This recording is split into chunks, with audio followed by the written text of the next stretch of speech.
Hello everyone, welcome to my YouTube channel and here today we are going to discuss the types of chemical reactions.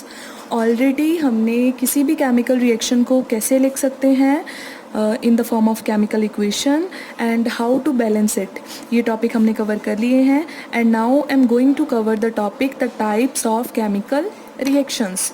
So let's start. Here we have the first type. The first type of chemical reactions is combination. Combination reaction. ठीक है. अच्छा, अब हर एक chemical reaction की जो type है ना उसका नेम ही सुजेस्ट करेगा कि वो किस टाइप की रिएक्शन है. अब जैसे देखो यहाँ पे कॉम्बिनेशन. कॉम्बिनेशन का मतलब ही क्या होता है, किन्हीं दो चीज़ों को आपने क्या करना है, कंबाइन करना है. ठीक है, तो इसका मतलब रिएक्शन का मतलब यहाँ पे क्या होगा कि यहाँ पे दो या दो से ज़्यादा कितने भी केमिकल सब्सटेंसेस आपस में कंबाइन करके एक सिंगल चीज़ बनाएंगे. ठीक है, तो हम लोग कह देंगे it is a type of combination reaction. Clear हो गया. इसमें क्या होगा, रिएक्टेंट्स ज़्यादा होंगे, वो आपस में सारे कंबाइन होकर मिलकर सिर्फ एक ही प्रोडक्ट बनाएंगे, एक ही नई चीज़ बनाएंगे and that will be your combination reaction. So when two or more substances combine together to give a single product, the reaction is known as combination reaction. सो आप कॉम्बिनेशन रिएक्शन की एग्जांपल अगर देखना चाहते हो, अच्छा हमने लास्ट टाइम ही example करी थी, so again I am repeating that. हमने करा था हाइड्रोजन एंड ऑक्सीजन. अच्छा, इसकी जनरल जो रिएक्शन है वो मैं बता देती हूँ. इसका मतलब क्या होगा, जैसे ए कोई एक केमिकल सब्सटेंस है और बी कोई दूसरा केमिकल सब्सटेंस है, दोनों ने मिलके एक ही चीज़ बना देनी है, कोई एक नया सब्सटेंस बना दिया सी. सो आप ऐसे रिप्रेजेंट कर सकते हो किसी केमिकल कॉम्बिनेशन रिएक्शन को. ठीक है, सो अब हम बात करते हैं एग्जाम्पल की. तो एग्जाम्पल आप लिख सकते हो यहाँ पे hydrogen and oxygen. Both will combine with each other to form water and after that you can do balancing. Clear. So इसमें क्या हो रहा है, आप ध्यान से देखो, रिएक्टेंट्स लेफ्ट साइड भी होते हैं और प्रोडक्ट्स कहाँ पे होते हैं, राइट साइड पे होते हैं. ठीक है, तो बच्चे यहाँ पे देखो हाइड्रोजन एंड ऑक्सीजन दो रिएक्टेंट हैं, दो केमिकल सब्सटेंस हैं और वो आपस में कंबाइन करके एक सिंगल प्रोडक्ट बना रहे हैं, वाटर. तो इसका मतलब ये क्या हो गई, कॉम्बिनेशन रिएक्शन. अच्छा, कोई और एग्जांपल कर लेते हैं. अच्छा, जब कार्बन को कोल को बर्न करा जाता है in the presence of oxygen तो कौन सा प्रोडक्ट बनता है, CO2, कार्बन डाइऑक्साइड. अब यहाँ पे भी क्या हो रहा है, कार्बन एंड ऑक्सीजन दोनों ने आपस में कंबाइन करके कोई एक चीज़ बना दी, कार्बन डाइऑक्साइड. तो ये आपके पास क्या हो जाएगा, अगेन कॉम्बिनेशन रिएक्शन. ठीक है, अब मैं यहाँ पे आपको कोई और एग्जांपल देती हूँ. जैसे सपोज मैं ये लिख दूँ,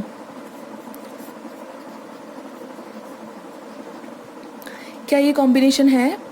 यहाँ पे रिएक्टेंट एक है और उसने चीज़ें दो बना दी हैं, तो ये कंबाइन तो किसी के साथ नहीं कर रहा, तो इसका मतलब it is not a combination reaction. Hope it is clear what is combination reaction. ठीक है, ओके. देन नेक्स्ट जो है टाइप कवर करें. The second type is decomposition reaction. ठीक है, now what is decomposition reaction. Okay, again meaning देखो, decompose. Decompose का मतलब क्या होता है, किसी चीज़ का टूट जाना, ब्रेक डाउन हो जाना, है ना. तो इसका मतलब यहाँ पे क्या होगा, आप कोई एक केमिकल सब्सटेंस लोगे, वो खुद ही क्या होगा, ब्रेक डाउन हो जाएगा, टूट जाएगा और वो कितने सारे प्रोडक्ट बना देगा. So that will be your decomposition reaction. ठीक है, अब कोई एक सब्सटेंस है, वो ब्रेक होके 2, 3, 4 कितने भी प्रोडक्ट्स बना रहा है, तो आप उसको क्या बोलोगे, decomposition reaction. Now how will you define it, when a chemical substance breaks down to form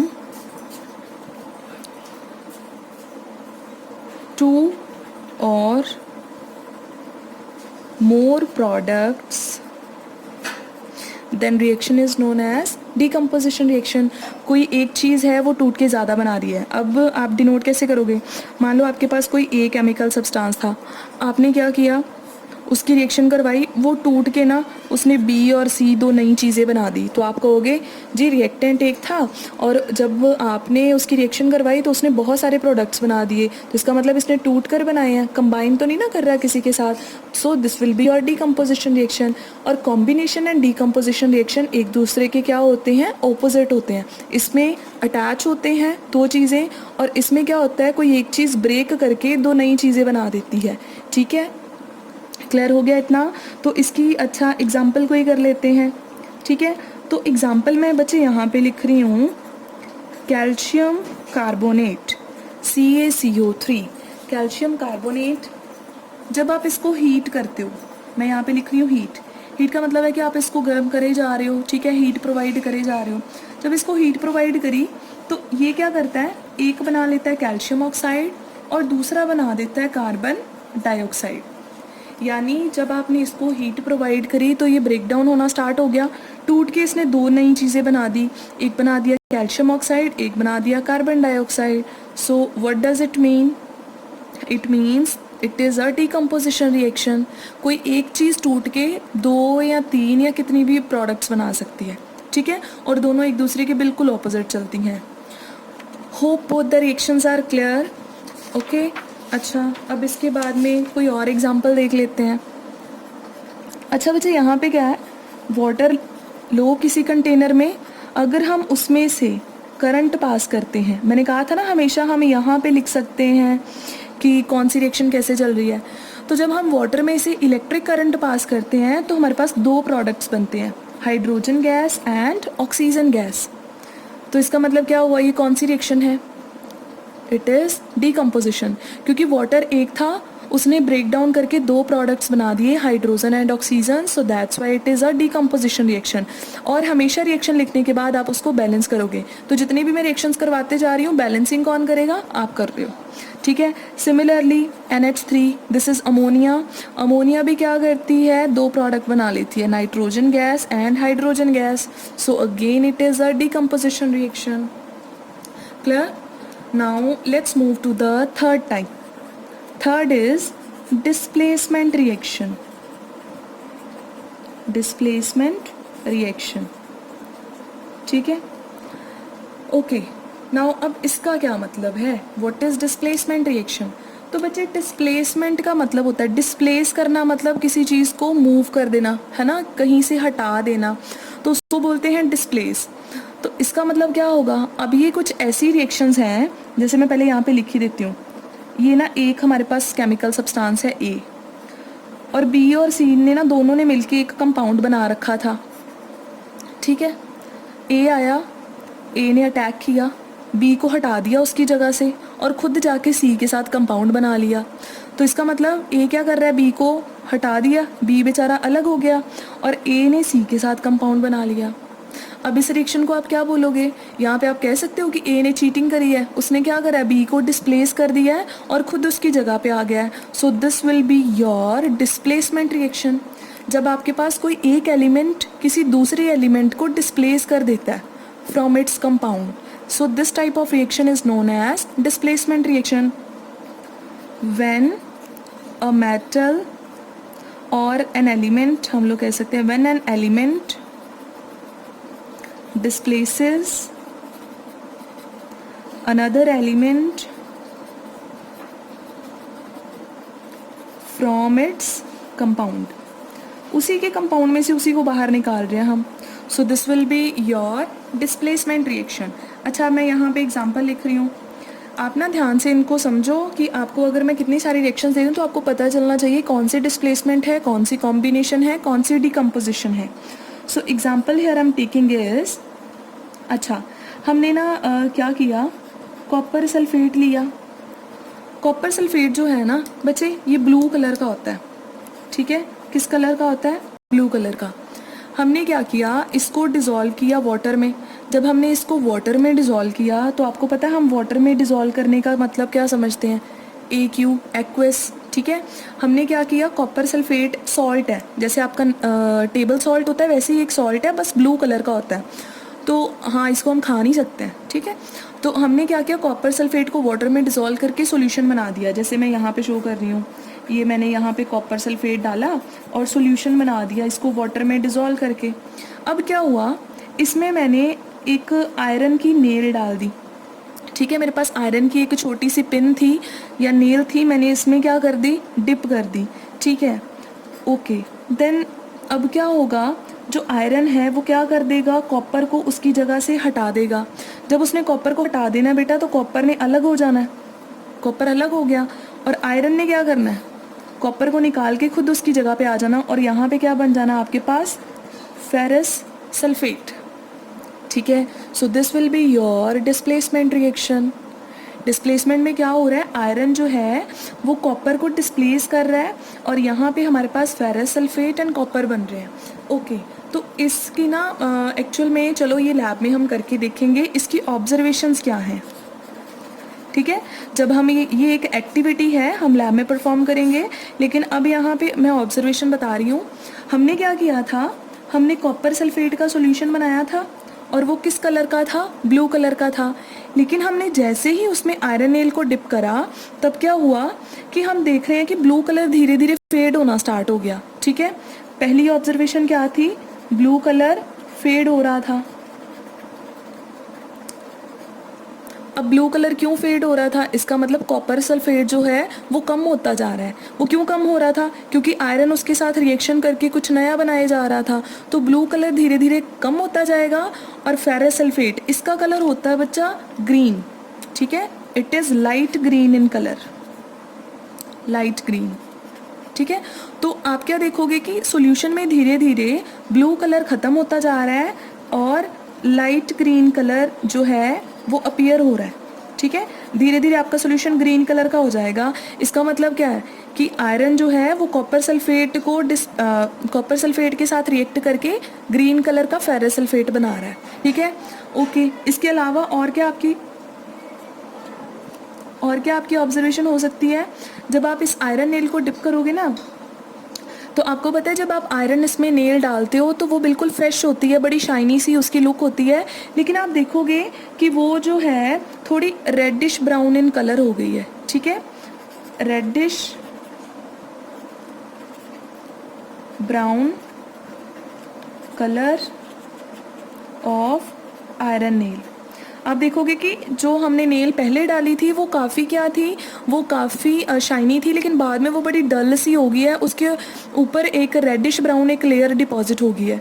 तो उसका रीज़न क्या था, क्यों हुई थी वो लेयर डिपॉजिट, क्योंकि आयरन की रिएक्शन के बाद कॉपर बनना स्टार्ट हो गया था, और आपको पता है कॉपर का कलर कुछ ऐसा ही होता है ना।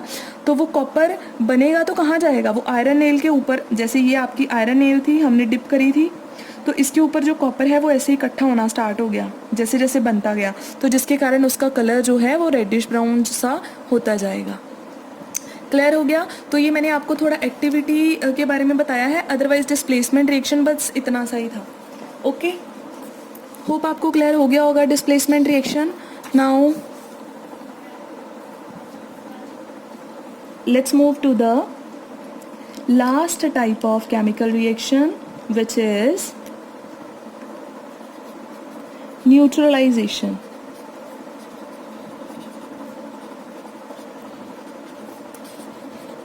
Neutralization reaction. Now what is it?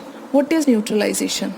अच्छा बच्चे, अब अगेन आप नेम देखोगे, न्यूट्रलाइज करना, न्यूट्रल करने का किसी चीज़ को क्या मतलब होता है, जब आप किसी चीज़ का इफ़ेक्ट ख़त्म कर देते हो तो उसको बोलते हैं न्यूट्रल, ठीक है। अब जैसे मान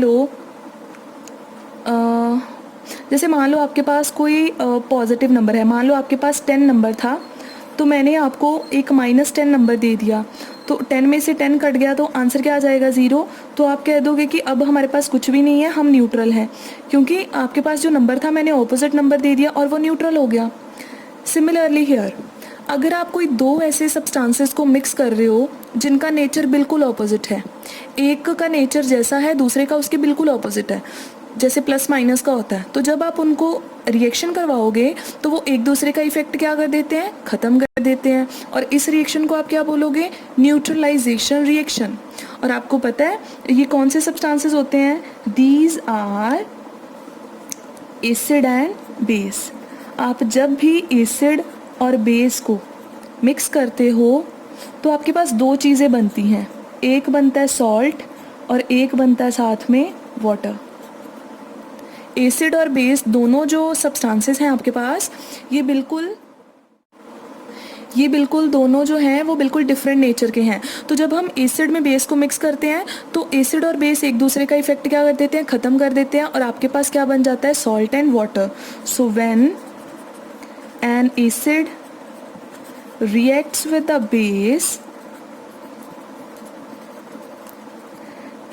then salt and water is formed and the reaction is known as neutralisation reaction. अब इसके लिए आप एग्जाम्पल कौन सी करोगे, अच्छा आपने कोई एसिड कभी सुना है, देखा है लैब में कभी, या कोई नेम सुना हो। सपोज़ यहाँ पे मैं लिख रही हूँ HCl। HCl क्या होता है, हाइड्रोक्लोरिक एसिड। ये आपका एसिड है, इसमें मैंने कोई बेस मिक्स करना है, तो बेस मैं यहाँ पे डाल रही हूँ NaOH, बेस डाल दिया, ठीक है। अब क्या होता है, एसिड का जो है, एसिड का H और बेस का OH, एसिड का H बेस का OH, वो आपस में कंबाइन कर जाते हैं और वो दोनों मिलके क्या बना देते हैं, वाटर। लेकिन जो ये दोनों बचे Na एंड Cl, ये आपस में मिलके एक अनदर कंपाउंड बना देंगे, और आपको पता है NaCl क्या है, सॉल्ट है। क्लियर हो गया, ठीक है। सो ऐसे करके जो है आप न्यूट्रलाइजेशन रिएक्शन को लिख सकते हो। अच्छा इसके अलावा कोई रिएक्शन लिख लेते हैं। ये मैंने कोई और एसिड लिया, now it is H2SO4, it is sulphuric acid. Sulphuric acid में मैं मिक्स कर रही हूँ सपोज कैल्शियम हाइड्रोक्साइड, ठीक है। ये आपका एसिड है, ये आपका बेस है। अब क्या होगा, यहाँ से OH और यहाँ से H, एक प्रोडक्ट तो आपका वाटर ही बनेगा, ठीक है। दूसरा क्या बनेगा, सॉल्ट। सॉल्ट कौन सा बनेगा, कैल्शियम किसके साथ कंबाइन करेगा, सल्फेट के साथ, SO4 के साथ, तो आपके पास क्या बन जाएगा, कैल्शियम सल्फेट। और बाद में आप बैलेंसिंग कर लेना इस रिएक्शन की। सो this will be your neutralisation reaction. Clear? So this is all about the types of reaction. Now your chapter is done. Okay, bye bye, thank you.